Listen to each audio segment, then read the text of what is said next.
میں تمہیں بتاؤں اچھے اور برے دوست کی مثال کیا ہے؟ فرمایا اچھے دوست کی مثال اس طرح ہے جس طرح کوئی کستوری والا تمہارا یار بن گیا۔ خوشبو خریدو گے نہیں بھی تو خوشبو آئے گی تو صحیح نا۔ یہ مثال دینے کا انداز دیکھو۔ اور فرمایا برے دوست کی مثال اس طرح جس طرح پھٹی پھونکنے والا، اگر تم کچھ خریدو گے نہیں بھی تو چھینٹے پڑیں گے، یہ نہ بھی ہوگا تو بدبو تو آئے گی۔ او سنو یار، حضور کیا بتاتے ہیں؟ کریم فرماتے ہو کسی نیک کے پاس بیٹھنا، پورے عالم نہ بھی ہوئے تو خوشبو تو آئے گی نا۔ کسی نیک کے پاس بیٹھنا، پورے نیک نہ بھی ہوئے تو نیکی کا ذوق تو آئے گا نا۔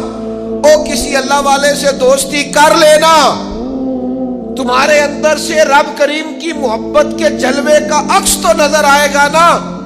کسی حضور کی محبت میں رونے والے کے پاس بیٹھنا، اس رونے والے کو دیکھ کے ہی تمہاری آنکھ سے کوئی نہ کوئی آنسو تو کریم کے لیے نکلے گا ہی۔